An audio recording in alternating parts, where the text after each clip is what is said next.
I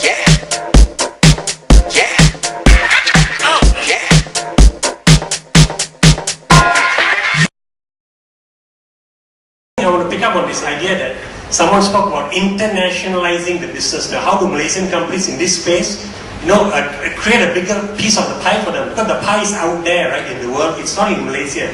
You don't have to keep knocking on media premier's door and ask them to give you more work to do, right? That leads you nowhere. So you want to be, big time players, or you're going to give yourself the chance to be these big time players. And how do you do that? Rhythm is used is very successful. It's niche, right? It really is a niche. You're never going to see them moving up the value chain, which I guess somebody like Leon is in. If you own the end product, you're at the top of the value chain, right? But it's an incredibly difficult place to be.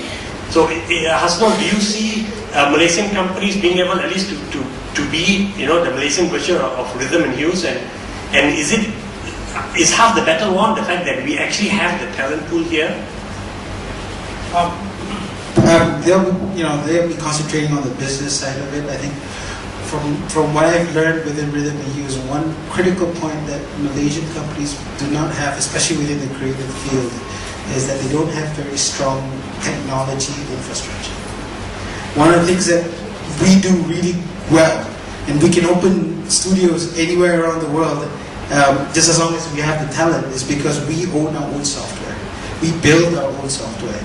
We develop our own pipeline, our own tools, and then everything's on open source, so it's easier for us just to just open up a studio somewhere and have PCs there and fill it up with talents. And what we're even doing now in Taiwan, which is even more interesting, is we're starting a new thing that'll be launching tomorrow. Actually, it's called Cave, which is a cloud animation and visual effects platform.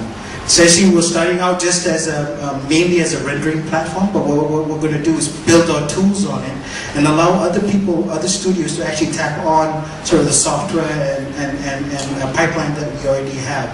So this is one thing that we don't have, and I'm having problems also to find technology people related to creative content, trying to get people to be interested, especially from the computer science field. The likes of Intel, the guys from going to Intel and all these things, to come into Rhythm and Hues and say, you know what, I want to be interested in doing software and doing programming for the creative arts. That's a bit of a problem here in Malaysia right now. So we tend to get people from Indonesia, from New Zealand to come into Malaysia, but at the same time we're actually getting local guys to actually be trained to do that. And this is where I think a lot of the Malaysian companies will have to realize that if they really want to play on the global field, if they're able to, wanting to actually service. I mean, for our point of view, we're service vendors, so service other clients. The ability to actually have a global platform for technology, for them to have a pipeline to develop, to get the talents to do the artwork on, to manage the assets, to actually get the assets back to the clients and stuff like that.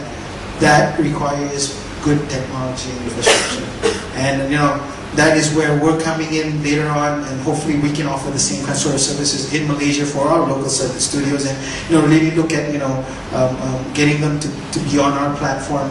Other than that, also at the same time, you were talking about Rhythm and Hues not looking into this area. Yes, even in Taiwan right now, we're trying to set up a film fund, and we've already gotten the Taiwanese government to actually agree to actually be part of it.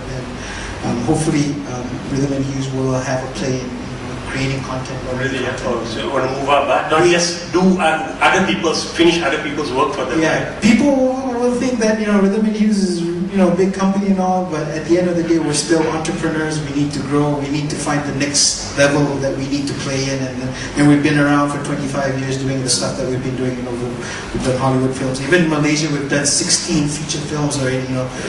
Snow White and the Huntsman, Alvin and the Chipmunk, Yogi Bear. These were done with Malaysians working on it, and hopefully coming soon, which will be in theaters soon. And my plug, which will be The Life of Pi, which is something that's really cool. That we were involved really heavily in with that. So that's